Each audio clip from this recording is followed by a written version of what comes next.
Bonjour à tous et bienvenue sur cette émission Joueurs et compétents. Je suis Eden et aujourd'hui nous allons voir un jeu de course tout à fait impressionnant. Bonjour tout le monde, moi c'est Laurent et le jeu du jour effectivement c'est Gran Turismo 7, donc développé par le studio Polyphony Digital, sorti en 2022 et c'est une exclue PlayStation 4 comme 5. Alors Gran Turismo, c'est une série qui existe depuis les années 90, depuis la PlayStation 1, ça vient du Japon et c'est la dernière version en date du jeu.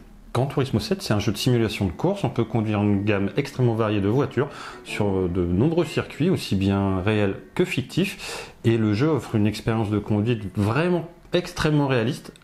Il y a des graphismes incroyables, c'est époustouflant, notamment sur la PS5. Et la physique de conduite est extrêmement précise également. Alors, ce qui rend Gran Turismo 7 unique, c'est son expérience de jeu, le niveau de détail qui est apporté à la fois aux véhicules, à la fois aux courses, à la fois aux paysages. Et que ce soit au niveau des formes, mais aussi des sons, il y a un aspect véritablement authentique qui va permettre également de paramétrer sa voiture pour optimiser ses performances. Voilà. Et de ce fait aussi, le jeu propose une grande variété de modes de jeu, y compris il y a des courses classiques, des épreuves de rallye, des événements d'endurance. On peut faire des courses de plus de 2 heures d'affilée et on peut aussi participer à des compétitions en solo ou même en ligne contre d'autres joueurs. Alors, il n'y a pas seulement le mode course, on peut faire des courses très longues ou plus courtes, mais il va également y avoir un mode campagne qui va permettre en fait d'avoir son pilote et comme ça son écurie avec un certain nombre de voitures, on va devoir passer des permis, c'est quelque chose qui peut prendre beaucoup de temps, on peut s'investir et avoir comme ça un mode de jeu très long.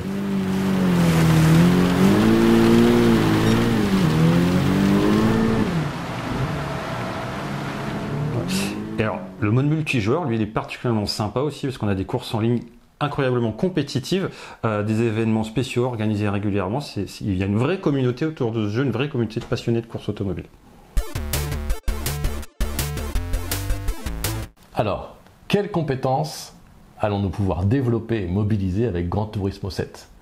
Eh bien, la simulation automobile, le fait de pouvoir transposer l'apprentissage sur le numérique, dans la réalité. Voilà. Exactement, Gran Turismo 7, c'est une vraie simulation de conduite extrêmement réaliste, tant et si bien que les compétences acquises dans le jeu, on peut considérer qu'elles peuvent réellement améliorer les capacités réelles dans la vraie vie, dans la vraie conduite. Par exemple, le jeu vous enseigne les bases de la physique, et en l'occurrence les bases de la physique de la conduite.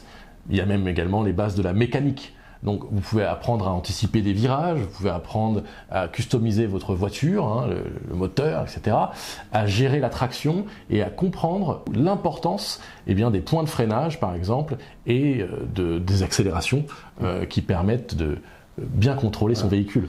Et on peut aussi vraiment pratiquer la reconnaissance des trajectoires optimales sur différents types de circuits.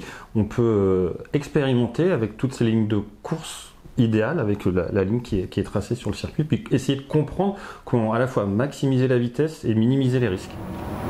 Ouais.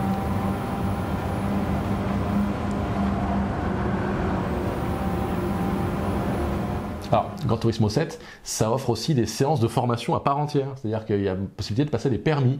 Moi, je me souviens avoir vu mon père passer des permis pendant des heures sur Gran Turismo 1, par exemple. Alors, ça va nous apprendre des bases, vraiment, comment prendre un virage, mais il va également y avoir des permis un peu plus poussés et des sessions de formation un peu plus spécifiques sur le contre-braquage, par exemple, le dérapage contrôlé. Et ces compétences-là, on prétend qu'elles sont directement transposables dans la réalité. Tout à fait. Donc, en jouant régulièrement, comme tu l'évoquais tout à l'heure, on développe aussi une meilleure appréciation de l'importance de l'entretien de son véhicule. Il y a toute une batterie de réglages qui sont accessibles et dont on voit directement l'impact sur la performance de la voiture. Donc ça apprend aussi quelque part à bien s'occuper de son véhicule, ce qui pour moi est quand même pas une mince affaire. Et bien sûr, le jeu vous enseigne également, ou en tout cas vous encourage à prendre en considération votre concentration, votre anticipation, votre temps de réaction, autant de compétences qui vont être primordiales une fois sur un circuit et dans la vie réelle. En résumé, Gran Turismo 7 va agir comme une véritable école de conduite virtuelle. Ça va vous permettre de mobiliser des compétences essentielles pour la simulation automobile. Voilà. Merci à tous de nous avoir suivis aujourd'hui. N'oubliez pas de réclamer votre badge en cliquant sur le lien dans la description. Merci de nous avoir suivis et à une prochaine émission. À bientôt.